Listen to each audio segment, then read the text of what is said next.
지금은 아는 것이 힘이다. 시간입니다.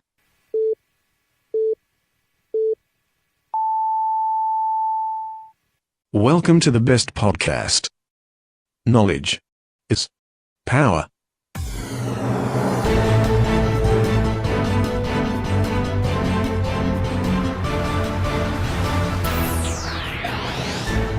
아는 것입니다. 대충 뉴스의 재수없고 브리핑을 시작하겠습니다. 누구를 위한 손실 비용인가? 제주 강정마을 구상권 취하. 정부는 며칠 전 제주 강정마을의 해군기지 건설 공사 지연에 따른 손실금에 대해 과거 정부에서 마을 주민들과 활동가들에게 청구한 구상권 34억 5천만 원을 사실상 취하하기로 했습니다.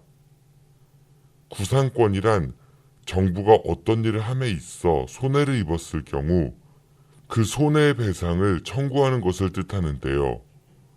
정부가 하려는 공사를 마을 주민들과 활동가들이 반대해서 공사가 지연되었고 이로 인해 지연이자 등이 발생하여 공사업체들이 정부에게 손해배상을 청구했으며 정부는 다시 마을 주민들과 활동가들에게 그 손해를 일부 책임지라면서 구상권을 청구한 것입니다. 제주 강정마을에 해군기지를 건설한다고 했을 때 정부는 국가 안보를 위해 반드시 필요한 일이고 중국과 일본의 해양 영토 분쟁에 대비해야 하며 여기에 해군기지가 생기면 인구 유입 등으로 지역 경제에 도움이 된다고 주장했습니다. 또한 이를 통해 제주도의 관광산업도 활성화될 것이고 외국 군함 등의 방문으로 연간 수입도 증가된다는 그러한 청사진을 제시하기도 했었죠. 해군기지가 완공된 지금 과연 그러한가요? 제대로 된 환경 영향평가나 주민 설명이 없이 강행된 공사로 평화로웠던 마을 주민들은 극심한 불신과 갈등으로 반목하고 있으며 자신의 목소리를 냈었던 사람들은 정부로부터 억대의 돈을 물어내라는 소송에 시달려 왔습니다.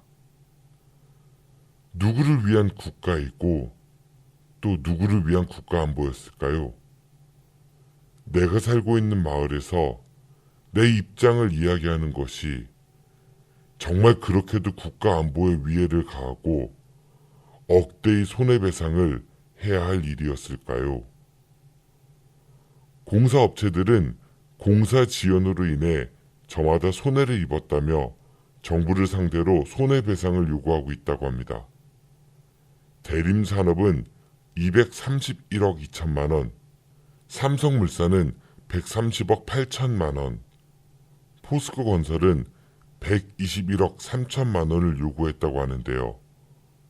그리고 이는 현재 중재와 소송이 진행 중이라고 합니다. 그런데 재섭고는 궁금합니다. 이 돈의 총액은 과연 어떻게 산정되었을까요? 제대로 산정된 건 맞을까요? 그렇다면 힘없고 빽없는 마을 주민들이 입은 피해는 어떻게 산정해야 할까요? 이들의 피해도 공사업체의 피해액 산정과 동일한 기준으로 책정될 수는 있는 것일까요? 그런데 주민들의 피해 보상은 고사하고 정부는 공사를 방해했다며 니들 때문에 기업이 돈 물어내라고 하니까 니들이 책임져 하면서 주민들에게 구상권을 청구했었습니다. 국가는 국민을 위해 존재하는 것입니다. 이는 여든 야든 보수든 진보든 모두에게 적용되는 반박 불가의 명제입니다. 그리고 이견이 있을 땐 충분한 대화와 협상을 통해 타협을 하는 것이 바로 민주주의입니다. 이 일의 원인 제공을 누가 했는지에 대해 생각해 봐야 할 것 같습니다. 정부의 이번 구상권 청구 철회 결정을 환영합니다. 오늘의 재석고 브리핑이었습니다. 사족 하나. 2017년 12월 13일자 조선일보에선 이런 기사가 있더군요. 배상금 없애줬더니 강정마을 시위꾼들 사면도 해달라. 그들이 전부 전문 시위꾼인 건 모르겠지만 전문 시위꾼도 대한민국 국민입니다. 당신들처럼 말이죠. 청춘을 돌려다오. 안녕하십니까. 여러분은 청춘하면 어떤 생각이 드십니까? 청춘학교. 청춘학교는 배움의 열정을 가지신 어르신들이 한글, 국어, 영어, 수학도 배우고 영화, 연극, 전시회 관람도 하고 스마트폰 사용법도 배우는 열린 배움터입니다. 배움, 나눔, 행복이 있는 청춘학교에서는 배움의 열정을 가진 학생과 재능 기부를 해줄 선생님, 그리고 후원자들의 참여를 기다리고 있습니다. 학생 무료, 선생님 무료, 후원회원은 유료. 기부금 영수증 발행됩니다. 전화 042-254-2007번이나 010-6620-8255로 연락 주시면 되고요. 자세한 내용은 다음 카페에서 대전 청춘학교를 검색해 주세요. 감사합니다.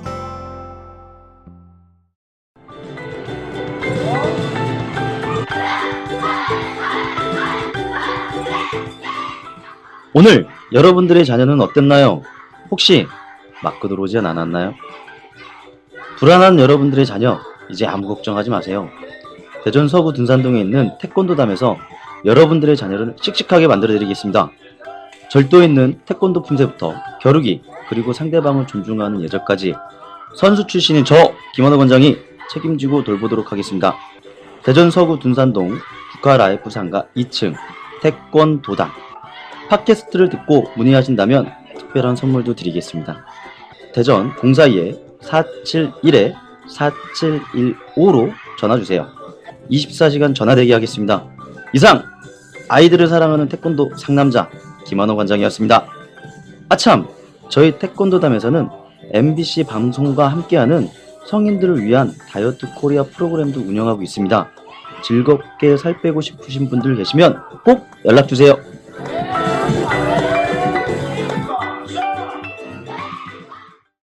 대전엔 갈 곳이 없다는 편견을 날려버리기 위해 준비해보았습니다.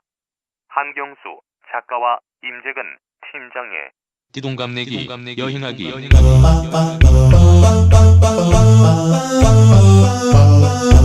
여행을 좋아해서 기자 생활을 정리하고 여행 작가의 길로 들어선 66년생 말띠 한경수 작가와 대전의 역사에 푹 빠져 살고 있는 평화통일운동본부 78년생 말띠 임재근 교육연구팀장이 테마를 바꿔가며 대전 여행을 떠납니다. 지금 카카오톡에서 아는 것이 힘이다를 친구 추가하시거나 팟빵이나 유튜브, 페이스북에서 아는 것이 힘이다를 검색해주세요.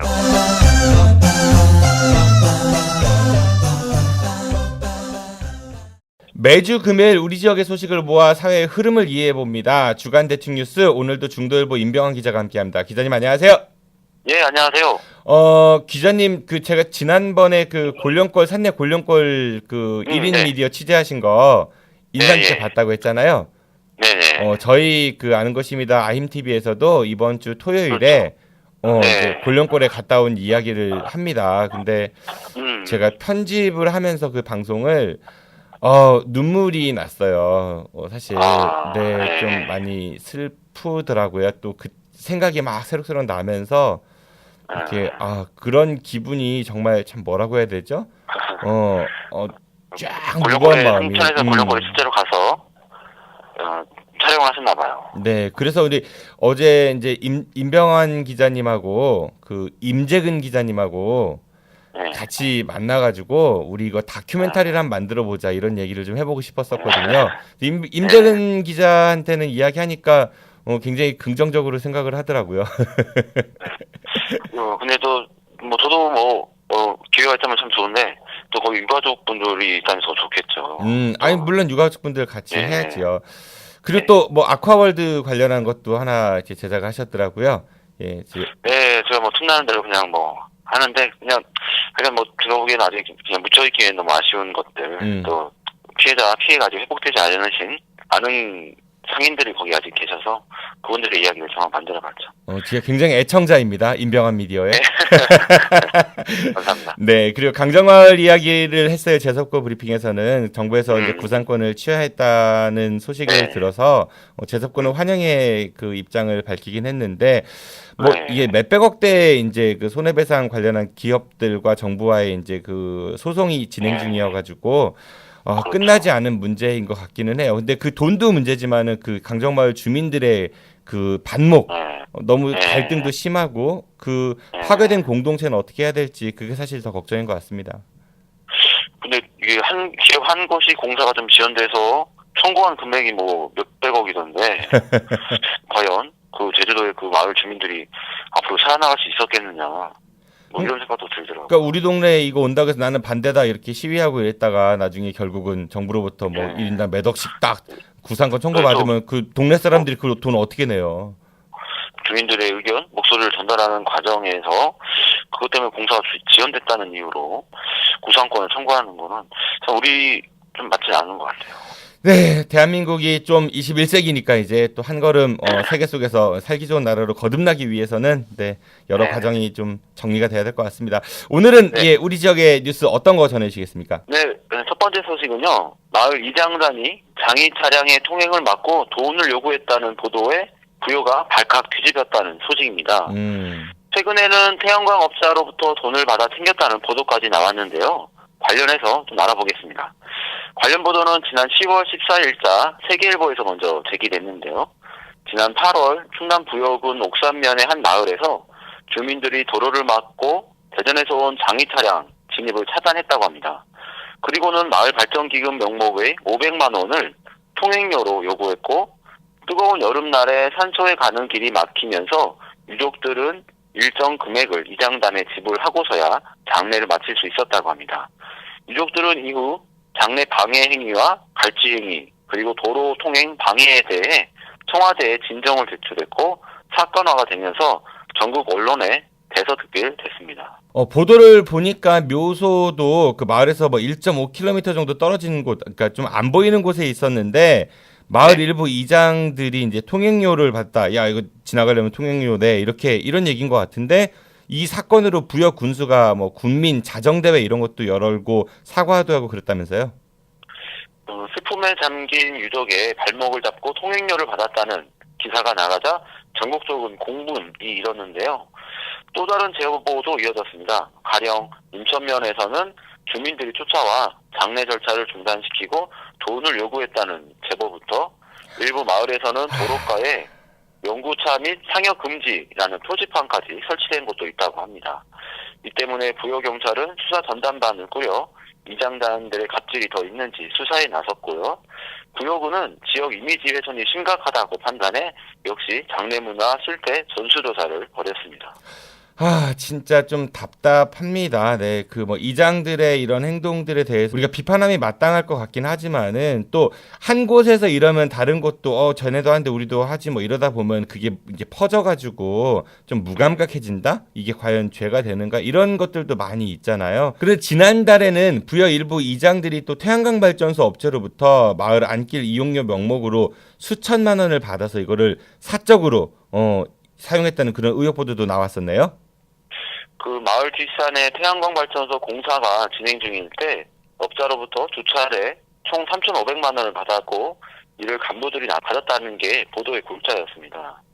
또 발전기금 받은 통장 입출금 내역을 공개하라고 요구한 이 마을 귀농 부부에게는 마을 자치규약 위반으로 제명했다는 뉴스도 나왔습니다. 참 무슨 왕국이 따로 없네. 그들만의 왕국. 그 부여경찰도 3,500만 원 수수권을 다시 조사하겠다고 이렇게 조사에 착수했다고 하는 것 같은데 당초 여러 의혹 보도들과 다른 부분이 확인된 게 또 있나 봐요?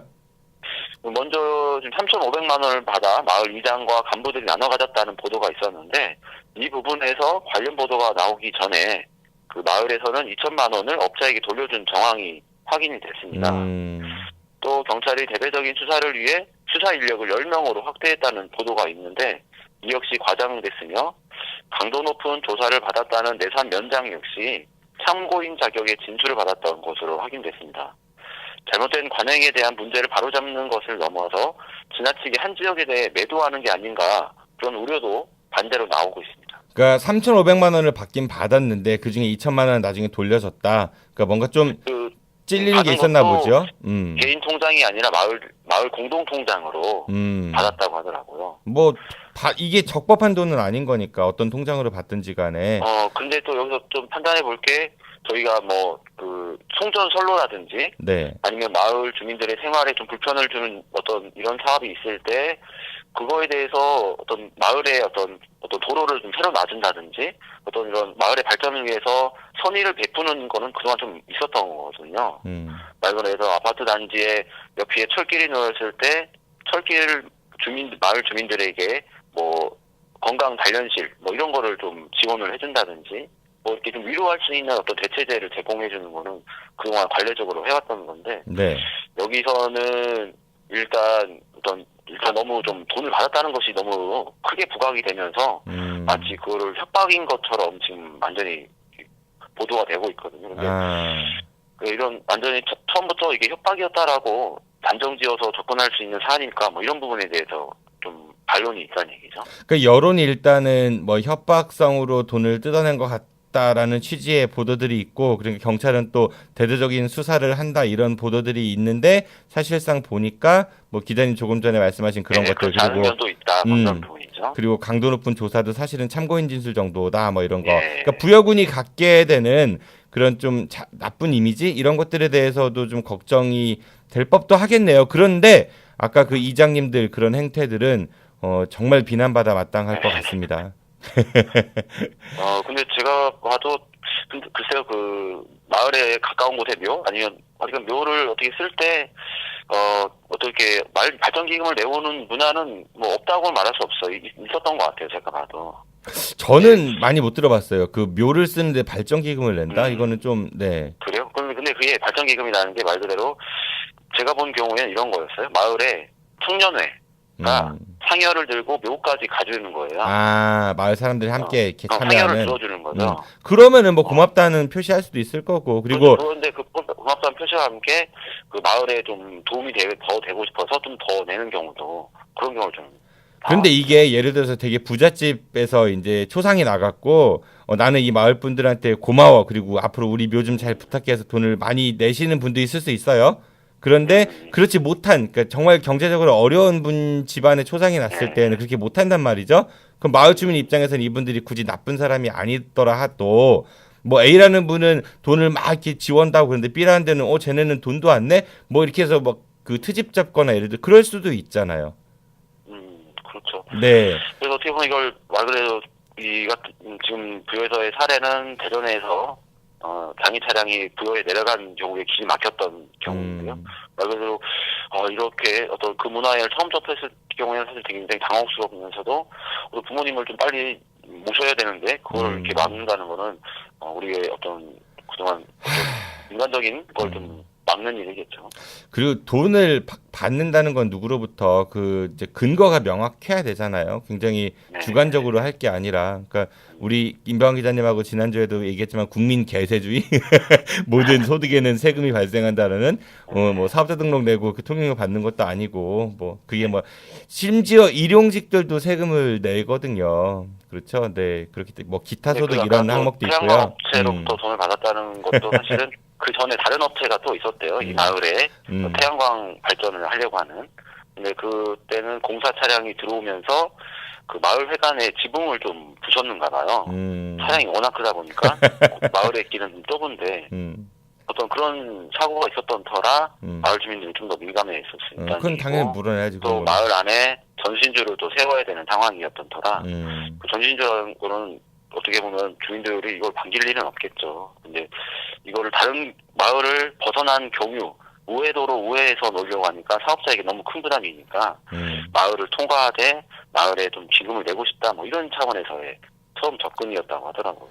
좀 모두가 공감할 수 있는 그런 룰이 좀 만들었으면 좋겠다는 생각이 드네요. 네, 이게 무슨 미풍양속 이런 걸로 치부하기에는 너무 많은 의견들이 있을 것 같습니다. 네, 다음 소식 부탁드리겠습니다. 네, 유성복합터미널 조성 사업이 재개됐는데요. 어찌 좀 떨떠름한 게 지금 뒷맛이 개운치는 않습니다. 이런 걸 좀 군불지픽이라고 할까요? 대전의 대형마트가 인구 대비 부족하다는 지적이 제기됐기 때문입니다. 대전시는 지난 8일 대규모 점포관리 계획 용역 결과를 발표했는데요. 백화점을 제외한 대규모 점포의 균형 매장 면적, 구매 수요가 전국은 11% 수준이나 충청권은 8.8%에 그쳐 수요에 비해 공급이 부족하다고 분석했습니다. 또 백화점의 균형 매장 면적은 전국 평균 18.4%인데 충청권 매장 공급 면적은 6.4% 수준으로 공급 면적이 상당히 적다는 분석을 했습니다. 대전의 인구와 가구 수를 감안했을 때 시민들에게 제공되는 공급 매장 면적이 수요에 미달하기 때문에 마트와 백화점을 추가로 조성할 필요가 있다는 의미로 해석됩니다. 이거는 참, 그러니까 한마디로 얘기해서 대전의 백화점 수가 부족하니까 더 허가를 내줘야 된다. 현재는 지금 못 내주게 돼 있죠. 이제 그런 얘기인 것 같은데. 대형마트를 말씀드리는 거고, 대형마트는 지금 현재 더 이상 나올 허가가 되지 않는데, 좀 수요가 많은데 공급이 적다, 뭐 이런 의미인 거죠. 근데 이번 연구는 대전 세종연구원에서 진행해가지고 대전시의 신규 대형마트 입점 허용을 제안한 게 보고서의 결론이더라고요. 보고서에서 말하는 충청권이라는 게 우리가 생각하는 대전, 충남북만 말한 게 아니라 전북에 있는 그 일부 북부 지역, 경북 서부, 충북 서부 그리고 세종까지 범위를 확대해 적용한 범위. 그러니까 좀 충남북을 대전 충남북에서 조금 더 넓힌 범위더라고요. 대전의 대형마트 필요성에 대한 검토에서 구매 수요 범위를 전북, 경북 일부까지 확대한 것은 그곳에서 또 대전까지 쇼핑을 온다는 그런 의미가 될 수도 있을 텐데 잘 이해가 안 갑니다. 대전의 인구가 2009년 신구 입점을 막은 때나 지금 150만 명 수준 오히려 감소 추세로 가고 있으니까. 그리고 또 김천이나 뭐 이런 분들은 대구 가시는 분들이 훨씬 많거든요. 거기가 더 많으니까. 어떻게 보면 연구에서 좀 우리의 희망사항을 좀 담았던 것 같아요. 그쪽 지역의 주민들도 대전까지 와서 쇼핑을 하리라는. 대구 가는 분들이 훨씬 많아요. 대구 가는 분들이. 근데 그런 논란 때문에 유성복합터미널의 대형마트 입점 사전 시나리오가 있는 게 아니냐는 지적도 나오고 있는 것입니다. 민간 업체 중 유성복합터미널의 사업에 참가할 기업들의 참가 신청서를 지난 8일 마무리했거든요. 터미널을 만들 때 그 안에 어떤 수익 사업을 반영하느냐는 해당 기업에 달렸고 아울렛이나 쇼핑몰을 포함해 대형마트까지 현재는 모든 가능성이 열려 있습니다. 일단 아울렛은 이미 현대백화점이나 신세계백화점이 대전 진출을 선언한 상태이기 때문에 아울렛은 유성복합터미널에 들어서지 않을 것으로 지금 전망되고요. 그렇다면 민간 사업자가 터미널을 만들어 수익을 낼 만한 사업은 대형마트가 가장 유력합니다. 근데 현재까지 대형 유통시설 총량제라는 이름으로 신규 허가가 이루어지지 않고 있는 게 대전입니다. 이번 용역을 계기로 신규 입점 허용으로 대전시 정책이 바뀐다면 그 첫 수혜지는 당연히 유성복합터미널이 될 것으로 전망됩니다. 때문에 대전시가 복합터미널 사업을 다시 착수함에 있어 민간 사업자의 수익성을 높여주려는 수단으로 이번 용역을 활용한 게 아니냐는 의혹도 나오고 있습니다. 그러니까 대전은 현재 대형마트를 더 이상 허가를 안 해주게 돼 있는데 이러한 그러니까 대전 충남북, 전북 일부, 경북 일부까지 넣어갖고 부족하다는 명분으로 이걸 좀 풀자라는 이야기를 하면서 결국은 유성복합터미널에 이런 거를 새로 허가를 내주려고 하는 거 아니냐 이런 이제 의심이 든다는 얘기인 거죠. 오얏나무에서 지금 머리끈을 고쳐낸 거리다. 근데 우리 그 대전 동구 용전동에 복합터미널 조성할 때도 대형 유통업체가 건설비 투자하고 완공 후에는 거기에 대형마트 쇼핑몰 입점, 그러니까 이마트하고 거기 들어가 있죠. 우리가 예상했던 시나리오 그 선례가 있는 셈인데, 근데 사실은 그 터미널 보면요 거기 식당가가 이제 조성이 돼 있었거든요. 근데 거기 문 닫은 업체들이 굉장히 많습니다. 지금은. 네네. 그러니까 그 대형마트 위에 그 이마트라든지 그쪽은 장사가 잘 되는 것 같아 보이는데 이제 일반 소규모 점포들 같은 경우는 제대로 장사가 잘 안 되는 것 같아 보이거든요. 거의 골목에 말 그대로 뭐 찌개집, 뭐 식당들이 왕왕 있어서 가서 먹었던 기억도 좀 많이 나는데. 그래서 이제 복합터미널 말씀을 대전 복합터미널 말씀을 해주셨는데 그 당시에 이제 대전천에 있던 중앙데파트가 철거되면서 대형마트 하나가 공석이 되는 절묘한 타이밍이었습니다. 용정동 터미널 현대열 사업이 추진되면서 대형마트 한 장의 허가권이 복합터미널에 활용된 거고요. 사업을 정상적으로 추진할 수 있었죠. 2009년 당시 신세계가 복합터미널 조성에 830억 원을 투자했거든요. 그게 마트와 쇼핑몰이 가능했기 때문에 그 같은 투자가 있었던 셈입니다. 중앙데파트가 과연 대형마트였는가에 대해서는 네, 좀 궁금함이 있고요. 중앙데파트도 소송을 많이 했죠. 그 동구청이 대형마트 허가권을 취소하자 아니다 우리는 다른 곳에 영업을 계속하겠다고 했는데 결국엔 취소는 법원에서 인정을 받았죠. 근데 대전에 지금 14개의 대형마트가 있다고 하는데 그 서비스 수준에 있어가지고 과연 대전 시민들이 만족하고 있는지도 한번 좀 생각해 봐야 될 것 같고, 그러니까 대형마트가 있으면 사실 편하기는 합니다. 소비자 입장에서는 주차장도 여유롭고 뭐 쇼핑 카트도 있고 그러니까 또 공산품들도 많이 저렴하게 파는 것들도 많고요. 뭐 2+1, 1+1 이런 행사들도 많이 하고 그런데 그렇게 그곳에 가다 보면은 골목 상권들 같은 경우는 그 동네 그런 슈퍼마켓 잘 안 가게 되잖아요. 그리고 대형 자본하고 경쟁하려면 가격 경쟁력에서 아무래도 불리하게 되고, 근데 문제는 대형마트에서 돈을 그렇게 많은 매출을 얻어가면은 그게 지역 경제를 위해 다시 쓰여야 되는데 본사로 올라가니까 결국은 지역에서 돈을 벌어서 그걸 가지고 서울로 가져가는, 그러니까 지역 경제의 악순환이 반복되는 그런 문제들이 심각한 것 같아요. 저는 좀 다른 방향의 또 생각을 좀 해보면 대전에 지금 대형마트가 안 들어오는 상황에서 가장 이익을 보는 거는 기존 대형마트들일 것 같아요. 이미 대전에 터를 잡고 영업을 하고 있는 대형마트들은 경쟁업체가 들어오지 않는 상황이 계속되는 거고, 그 사람들 기존 업체들이 영업을 계속 잘할 수 있는 환경이 지금 만들어지고 있는 거라고 좀 생각을 하고 있고요. 그다음에 과연 유통산업의 어떤 서비스 수준, 어떤 유통의 혁신 뭐 이런 거를 지향해 나갈 때 이러한 규제 중심의 제도에서는 과연 쫓아갈 수 있겠느냐, 뭐 이런 또 생각도 해볼 수 있겠더라고요. 저는 이 우리 골목상권 상인분들이나 이런 시에서, 대전시에서 우리 지역 정부니까 대전광역시가 좀 그런 그 골목상권 상인분들을 하나로 묶을 수 있는 그런 연합체 같은 걸 좀 만들고 지원도 해가지고 그들의 대형마트 또 한번 만들어보는 것도 좋은 아이디어가 아닐까 그런 생각도 해봅니다. 그러니까 뭐 예를 들어서 대전 마트 이런 식으로 가칭 하나 만들어갖고 거기는 이제 그러니까 우리가 영세 상공인 소상공인들 한 명 한 명은 작은 힘이니까 거대 대형마트하고는 절대 경쟁할 수가 없잖아요. 근데 영세 소상공인들의 숫자는 굉장히 많잖아요. 그분들이 힘을 모으고 연대를 하시면은 그러면은 지역에서 굉장히 많은 호응을 얻을 수 있지 않을까 그런 생각도 들긴 하거든요. 그냥 한번 생각해봤습니다. 네, 이번 순서는 임병환 기자가 오랜만에 해묵은 취재수를 꺼내서 청취자분들께 다시 한번 우리가 지금 이 시점을 생각해볼 기사를 소개해드리는 시간입니다. 오늘은 어떤 뉴스를 소환하셨습니까?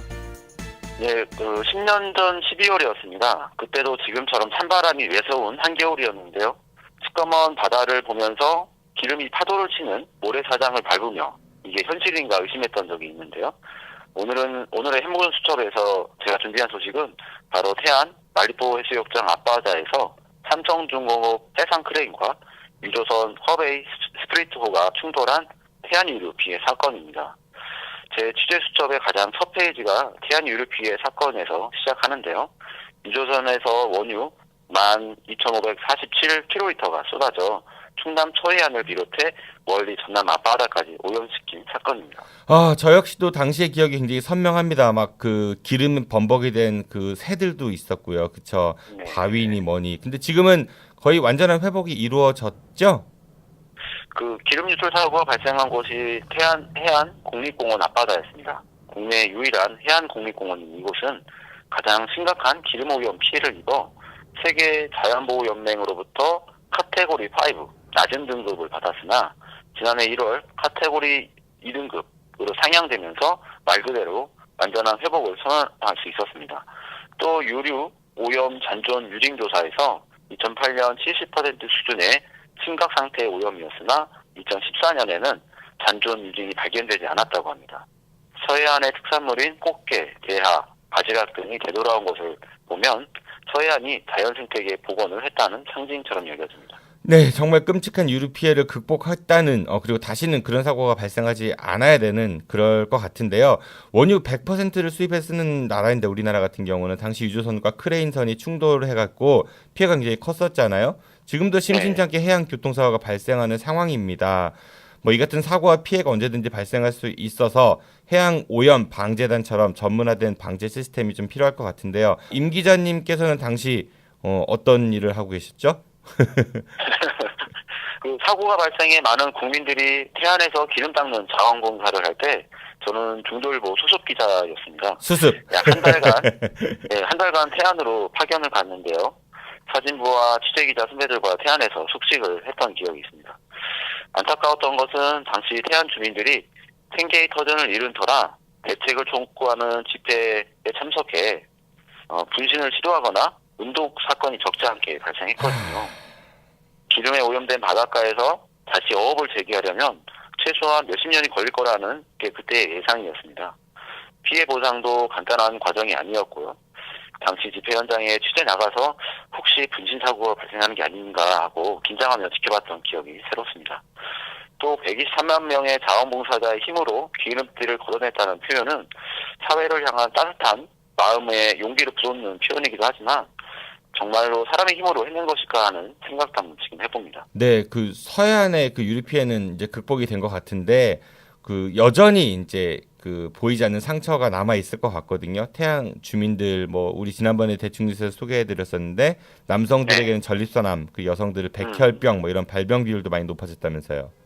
그 태안 보건의료원 환경보건센터가 유류 유출 사고 이후 현재까지 피해 주민들의 건강 영양 조사를 실시했다고 합니다. 여기서 태안 지역 남성의 전립선암 발병률이 2004년에서 2008년까지는 12.1%였는데 2009년부터 2014년 사이에는 30.7%로 급증했습니다. 같은 기간 태안 여성의 백혈병은 5.6%에서 태안 유류 피해 사고 이후에는 8.6%까지 증가했고요. 또 태안 유류 피해 발전기금 운영 주체를 놓고도 현재 갈등을 빚고 있습니다. 대한상사 중재원은 삼성중공업이 출연한 지역발전기금 3,600억 원을 피해 정도에 따라 지역 분배율을 결정했는데요. 태안은 전체 기금의 49%인 1,421억 원으로 확정됐습니다. 이 발전기금을 누가 관리해야 하느냐를 두고 태안에서는 피해대책 총연합회와 국민발전기금 1,500억 원 찾기 범국민회 등이 갈등을 빚고 있습니다. 이게 그리고 저는 또 이 보도들 보면 약간은 좀 아쉽다라고 생각이 되는 게 뭐 3,600억, 뭐 1,421억 이렇게 하면 되게 많이 주는 것 같잖아요. 이걸 좀 n분의 1로 계산해 주면은 좀 더 이해하기 쉬울 것 같아요. 이게 좀 착시가 좀 있어 보이는 것 같아가지고. 네, 이번 주에 화제의 뉴스에 달린 댓글들을 한번 보는 시간이죠. 네, 이번 주 뉴스 댓글 시간인데요. 이번 주에 저희가 고른 뉴스는 SBS 취재 파일에서 나왔던 술 마셨다고 봐준다 그 음주 감형 논란 8년째 제자리라는 리포트입니다. 그 얼마 전에 뭐 조두순 그 사인이 곧 이제 풀려날 것이다 이것 때문에 사람들이 굉장히 많이 공분을 했었고 청와대 청원도 많은 분들이 이제 하셨었죠. 근데 결국 조국 수석이 이제 답변을 했었는데 법적으로 조두순을 다시 가둘 수 있는 거는 불가하지만은 평생 감시하겠다 뭐 이런 취지의 얘기를 했던 것 같아요. 조두순 그 사건에서 그 피해 아동 아버지가 이 부분에 가장 화가 나셨다고 해요. 그 판결문 중에서 술에 취해서 변별력이 없었고 뭐 이런 부분이 있다고 하거든요. 이거를 뭐 이른바 심신미약이라고 얘기를 하는데 그래서 징역 12년을 굉장히 좀 낮은 처벌을 받고 2020년에 출소가 예정이죠. 그래서 나빠진 여론으로 조두순 사건 이후에 성폭력 범죄의 처벌 등에 관한 특례법, 뭐 아동 청소년 성보호에 관한 법률 개정을 통해 가지고 술 마신 상태에서 성범죄를 저지르면은 감형이 안 됩니다. 그런 제한이 생겼지만은 성범죄 이외의 다른 범죄들에 대해서는 이 음주 감형이 여전히 존재를 하고 있는 게 현실입니다. 2012년에는 그 서영교 의원이 이제 그 형법 일부 개정안을 내서 그 술이나 아니면 약물 있죠, 마약 같은 거. 마약류 관리법에 해당되는 그런 약물들에 의한 심신장애자는 예외로 둔다. 뭐 이런 법안을 좀 냈었고요. 그리고 또 2014년 5월에는 우리 지역 국회의원이나 이상민 의원이 이제 특정범죄 가중처벌 등에 대한 법률 일부 개정안에서 상습적으로 음주 약물 영향을 받은, 그래서 이제 그런 헷갈리는 상태로 범죄한 사람은 규정된 형의 2배까지 가중한다. 뭐 이런 법안들을 냈었어요.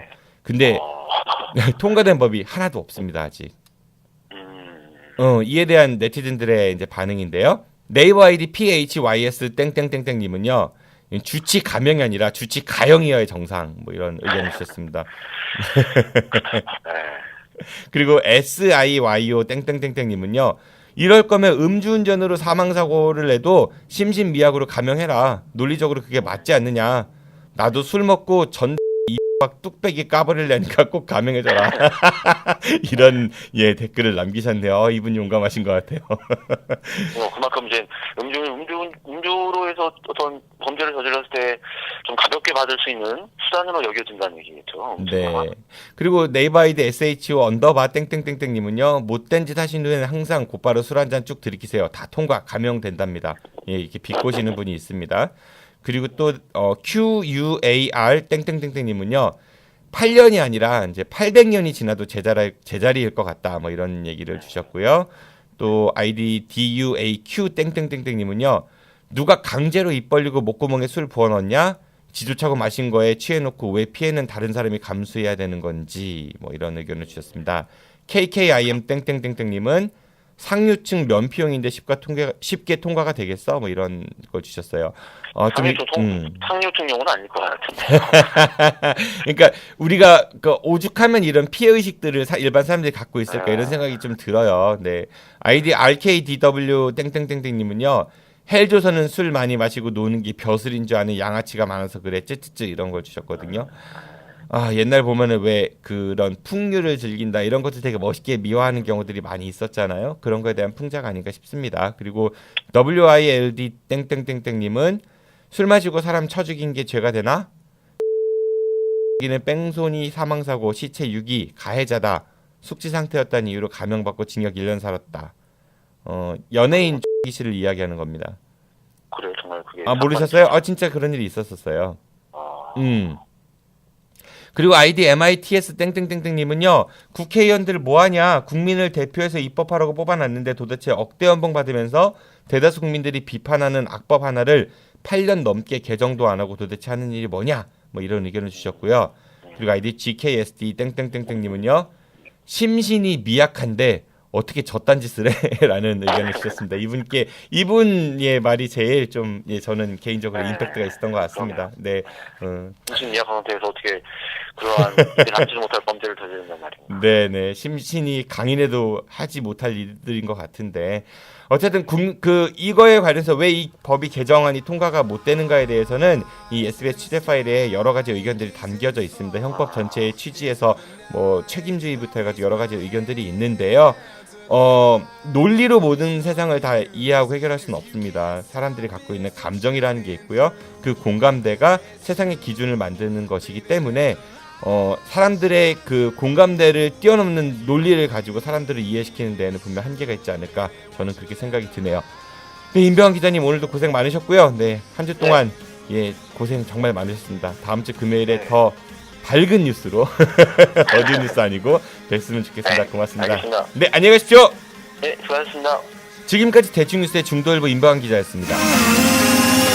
내일은 IMTV의 띠동갑 내기 여행하기 전쟁편 3부가 여러분들을 찾아갈 예정입니다. 한국 전쟁 당시 대전지구 전투에서 알려진 바와는 다르게 약간은 미화된 측면이 있는 딘 소장 이야기와 너무나도 아픈 역사의 현장이죠. 산내 골령골 이야기 등을 만나실 수 있습니다. 내일 방송을 통해 확인해 보시기 바랍니다. 지금까지 진행의 정진호였습니다. 청취해주셔서 고맙습니다. 안녕히 계십시오. I'll be back.